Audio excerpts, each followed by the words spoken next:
Passo a palavra agora para o Cláudio Guedes Fernandes, representando a campanha TTF Brasil.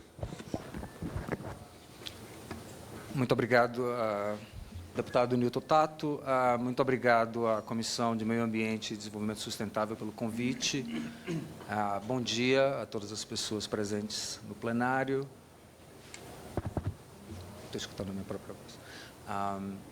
Eu estou aqui representando a campanha TTF Brasil, que é uma campanha para a tributação de operações financeiras em nível internacional. Como vocês sabem, nós temos o IOF no Brasil, que é o Imposto sobre Operações Financeiras, e nós gostaríamos de transformar o IOF também em uma maneira de fazer mobilização de recursos para a Agenda 2030 do Desenvolvimento Sustentável a nível internacional. Então, para iniciar esse processo, vou colocar um pouco de contexto e importância, já que eu estou falando no tema também de transparência da agenda. É muito importante que nós tenhamos controle social, ou seja, a participação da sociedade civil, dos meios empresariais, acadêmicos, etc., além dos governos envolvidos, né, para termos certeza de que o processo é um processo multifacetado, mas que, ao mesmo tempo, tem aporte de todos os atores sociais envolvidos e para garantir resultados promissores, né, e não somente estatísticos. E, para tal, precisamos da participação da sociedade civil, como já foi estressado aqui por vários palestrantes.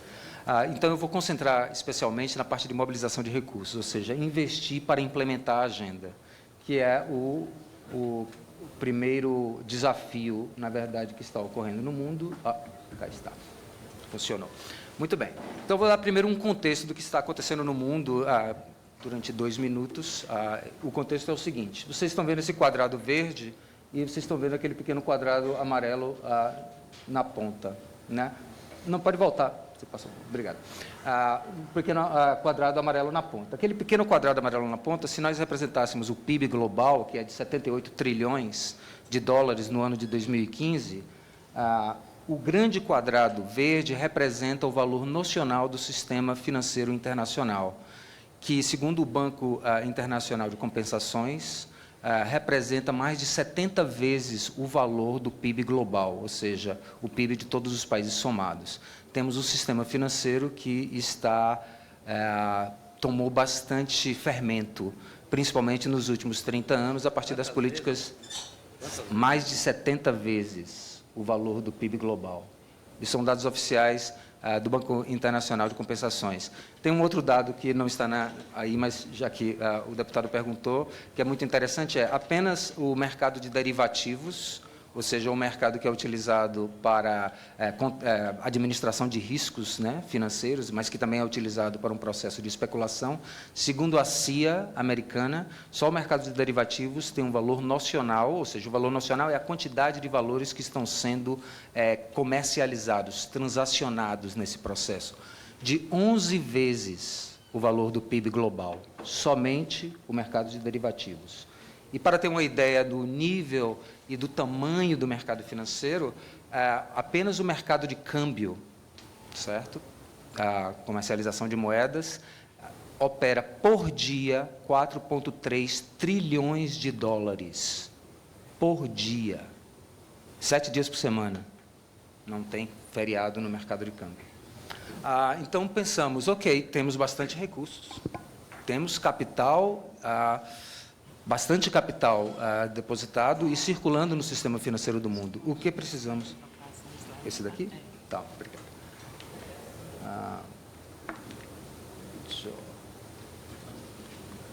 Tudo bem. Só para não perder tempo aqui com a parte técnica. Então, temos bastante recursos envolvidos no sistema financeiro. Então, qual é o grande desafio para a Agenda 2030 de Desenvolvimento Sustentável? Segundo a Agência para o Meio Ambiente das Nações Unidas, vão ser necessários em torno de 3 a 5 trilhões de dólares anuais adicionais para os países, todos os países aqui, né, implementarem a Agenda de Desenvolvimento Sustentável. E aí se pergunta, por que tanto recurso para se implementar uma agenda assim? porque uma das questões principais dessa agenda, e como já foi colocado pelo embaixador Marcondes e também por Haroldo e por outros representantes da mesa, é uma agenda de transformação, é uma agenda de mudança de paradigmas. Não podemos mais continuar com o processo de crescimento e desenvolvimento econômico da mesma maneira que estamos fazendo durante todo o século XX. Ou seja, o século XX, o crescimento econômico era extremamente importante para que, segundo a tese liberal, quando a maré enche, todos os barcos se elevam. Então, isso seria uma forma de distribuição de recursos e de riquezas pelo mundo. O que aconteceu diante do estudo feito pelo economista Piketty, Thomas Piketty, que ficou muito famoso no ano passado, o francês, ele mostrou que, na verdade, o que aconteceu no século XX foi, com a expansão exagerada e acelerada do sistema financeiro, muito desses recursos que poderiam ter sido redistribuídos para uma economia concreta acabaram se alojando demais no sistema financeiro através de um processo de especulação, retirando esses recursos da economia concreta. O que aconteceu, na verdade, foi um aumento desenfreado de desigualdade no mundo. Só para vocês terem uma ideia, nos Estados Unidos, o país mais rico do mundo, nós, no momento, temos 60 milhões de pessoas abaixo da linha de pobreza americana. Não é a linha de pobreza da Tanzânia, do Zâmbia, do Brasil, do Haiti, mas é a linha de pobreza americana. Então, nós temos 60 milhões de pessoas, nesse momento, que dependem muito de ajuda governamental para poder sobreviver. E estão vivendo nas suas favelas americanas. Diferentemente das nossas favelas, não são palafitas, são chamados parques de trailers. Então, num debate esse ano em Bogotá, com o vice-presidente do Banco Mundial para o Desenvolvimento Sustentável, o senhor Mahmoud Mohieddin, mostrando essa situação do alto nível de liquidez e do alto nível de capital que existe no sistema financeiro, ele me colocou um desafio muito forte. Como você atrai esse capital para a agenda de desenvolvimento sustentável? Tudo bem que esse capital existe, mas você não pode forçar que esse capital simplesmente seja deslocado da sua ala especulativa e vá para a economia concreta sem nenhum tipo de incentivo. Como você pode fazer isso? Existem diversas maneiras e esse é um dos pontos em que eu concluirei essa apresentação. Mas, a princípio, eu gostaria de chamar a atenção que, apesar de... Você pode voltar uma tela, por favor? Mais uma? Aí. Continue voltando. Aí. Apesar de o sistema financeiro ser tão grande, nós estamos agora vivendo uma crise de liquidez mundial. E aí a grande pergunta, se vocês olharem a curva vermelha, aquilo ali é a capacidade de liquidez do mundo. Ou seja, qual é a capacidade de recursos financeiros que existem no mundo para investimentos concretos na economia. E estamos com a curva negativa, pelos últimos 2 anos, e perguntamos, o que aconteceu? Há 2 anos atrás estávamos com excesso de liquidez, e 2 anos depois estamos agora entrando num processo de crise de liquidez. Para onde foi o capital? Se você passar uma... Deixa eu ver se eu consigo. Não consigo aqui, não. Ops, desculpa. Aí, uma parte desse capital nós sabemos que está agora alojado nos chamados paraísos fiscais, ou nos locais em que esses capitais não precisam pagar tanto imposto. Está se calculando que temos em torno de 20 a 25 trilhões de dólares, nesse momento, estacionados em paraísos fiscais. Trazendo para a nossa situação do Brasil, nos últimos 20 anos, temos em torno de 520 bilhões de dólares que saíram do Brasil para os paraísos fiscais. Só para colocar em perspectiva, nesse momento, 520 bilhões de dólares seria mais do que toda a arrecadação da Receita Federal, que foi de 1,3 trilhões de reais. Só no ano de 2014, 36 bilhões de dólares saíram do Brasil e foram para paraísos fiscais, de acordo com uma organização internacional chamada Global Financial Integrity, que fez uma pesquisa sobre fluxos ilícitos de capitais. 36 bilhões de dólares saíram ilicitamente do Brasil. Quando eu estou falando fluxo ilícito de capital de um país, não significa simplesmente pessoas que estão lavando dinheiro ou através de recursos de corrupção. Muitos desses fluxos ilícitos de capital saem através de procedimentos contábeis de grandes empresas transnacionais. Então, essa é uma maneira de você retirar recursos do país e que precisa de mais fiscalização e uma forma de contê-los. A arrecadação de 2015, só para você ter uma ideia, 1,2 trilhões de reais. Pode passar para a próxima? Obrigado. E aqui, mais uma vez, estressando os 3 anéis, que são... Pode continuar passando? que é super importante na mudança de paradigma. Precisamos mudar o paradigma de desenvolvimento. Durante todo o século XX, a gente pensava em investimento simplesmente dentro do viés econômico. Não importava a questão social, não importava tanto assim a questão ambiental. O viés econômico e o crescimento econômico era a coisa mais importante dentro de todo um processo de política, seja ele liberal, neoclássico, keynesiano, várias escolas se baseavam demais simplesmente no processo de crescimento econômico. A Agenda de Desenvolvimento Sustentável muda esse pêndulo para que prestemos mais atenção à questão social e à questão ambiental, porque o crescimento econômico por si só não foi, e está comprovado em números, não foi suficiente para a diminuição da desigualdade, muito pelo contrário, foi impulsionador para o aumento da desigualdade. Pode passar para a próxima, por favor? Então, o que nós precisamos pensar é o desafio de externalidades e sustentabilidade. Temos aqui uma foto do maior desastre, considerado o maior desastre ambiental do país, talvez do mundo, que ainda não está resolvido, ainda está em processo aí lento de tentativa de resolução, que foi a barragem de Mariana, que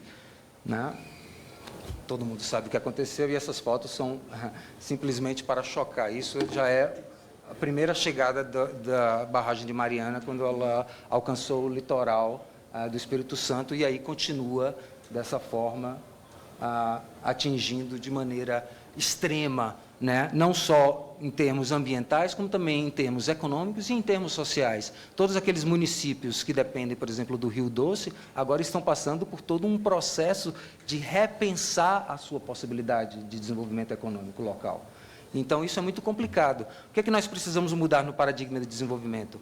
Qualquer aprovação de projetos, principalmente os grandes projetos ou os megaprojetos, principalmente os projetos de infraestrutura, não podem mais ser aprovados sem as dimensões social e ambiental serem consideradas dentro desse projeto, e muito bem consideradas. E quando eu falo consideradas, não é simplesmente palavras bonitas em parágrafos bem escritos, eu estou falando em recursos. Estou falando em colocar o recurso onde a boca está. Não adianta você falar, você tem que colocar recursos. Qualquer novo orçamento público no Brasil, a partir dessa mudança de paradigma, precisa incluir os Objetivos de Desenvolvimento Sustentável.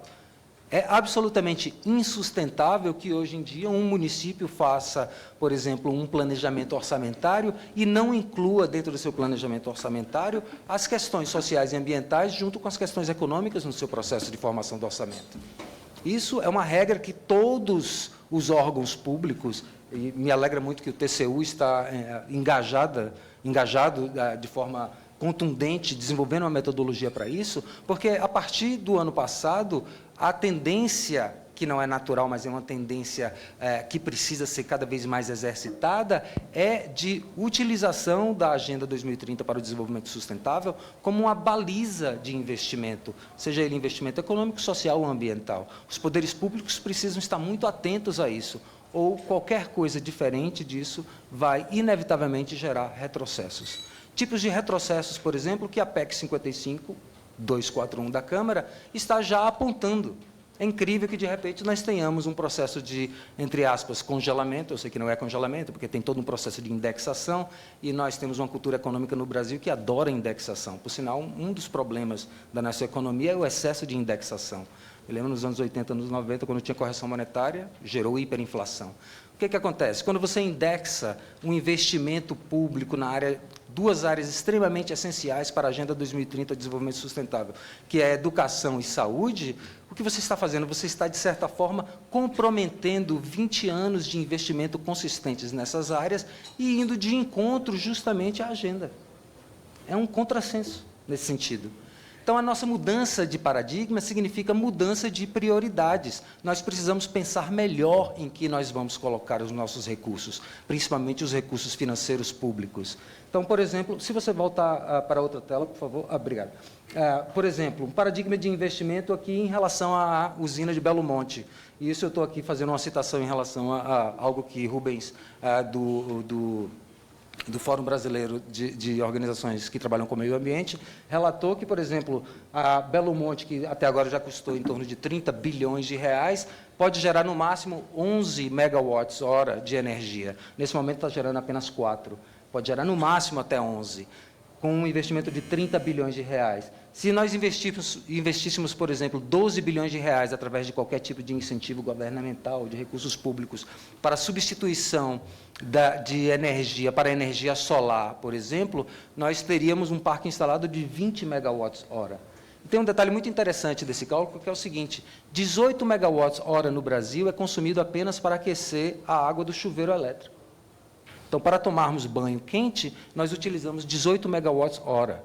Belo Monte não é capaz de fornecer isso. No entanto, se houvesse incentivos para que todos os edifícios, casas, fazendas, sítios, chácaras, etc., tivesse pelo menos uma ou duas placas fotovoltaicas para captar a energia solar, nós teríamos condições de não só alimentar o chuveiro elétrico, mas como também liberar esses 18 megawatts-hora de energia do parque instalado de energia do país. Ou seja, não seria nem sequer necessário a construção de Belo Monte. E claro que a construção de Belo Monte tem também todas as suas externalidades. Um lago enorme, né, e outras coisas mais que os fatos depois nos darão. Pode prosseguir, por favor, eu já estarei concluindo. No Brasil, um detalhe interessante é o seguinte: o Estado é o nosso maior agente econômico. Nós não podemos tirar o Estado, nós não podemos simplesmente negligenciar essa importância.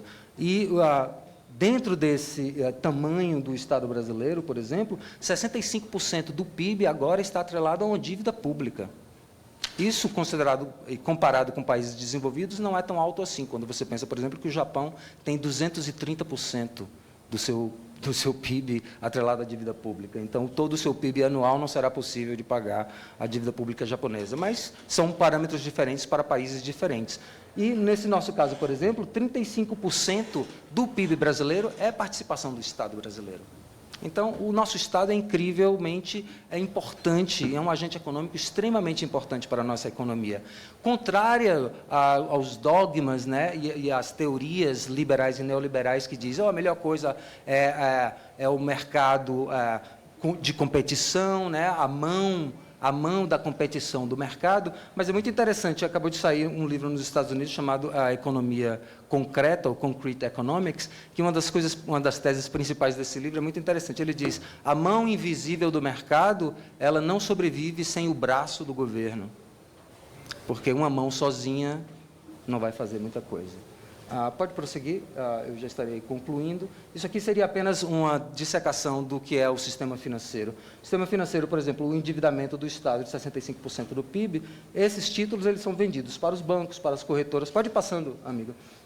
Né, fundos de pensão, seguradoras. Esses títulos são depois revendidos para empresas, para famílias, para indivíduos. Ou seja, o sistema financeiro ele não é um mal em si.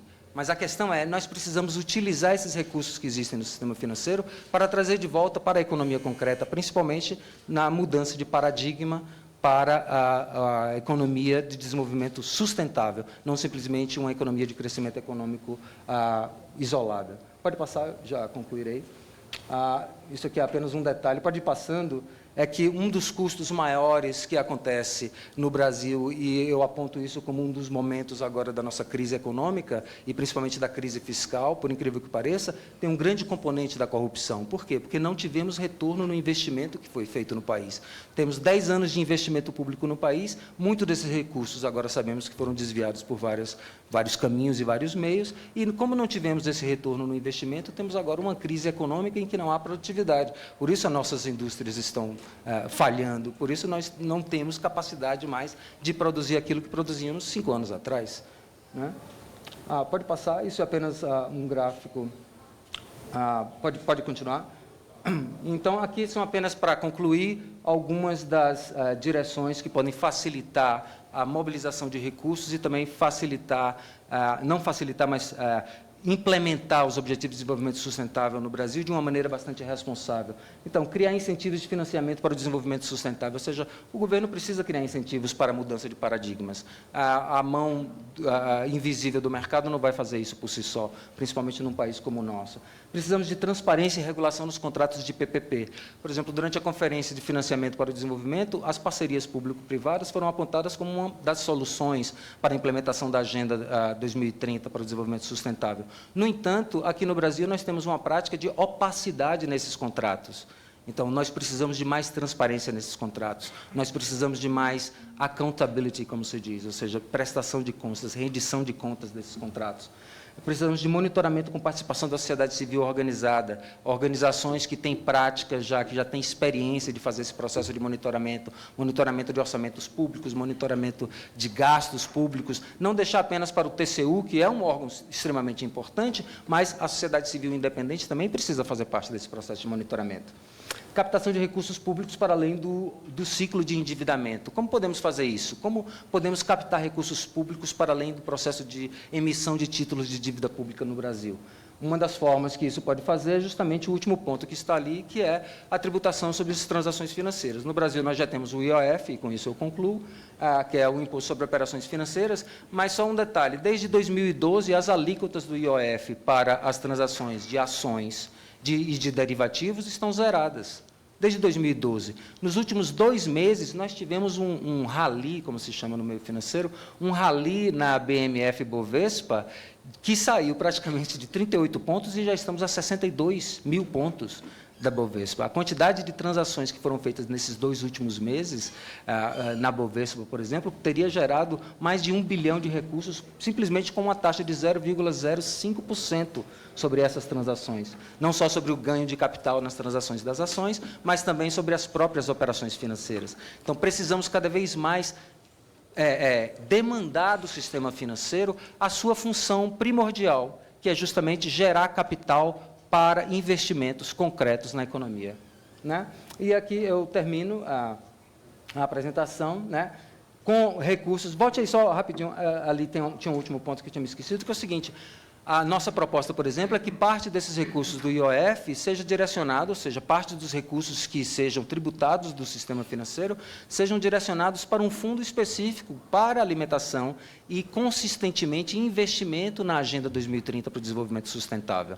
E aí eu digo, por exemplo, saneamento básico. A grande pergunta é como é que nós podemos fazer saneamento básico algo atrativo para investimento e que não seja simplesmente custo? Precisamos exercitar isso.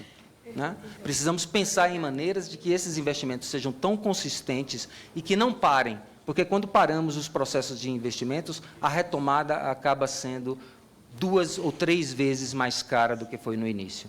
Então, nós precisamos de consistência e de continuidade. Para tal, nós precisamos ter um mecanismo de mobilização de recursos que seja consistente e que seja contínuo também. Ou seja, tributação é a forma soberana do Estado manter a sua captação de recurso de forma consistente.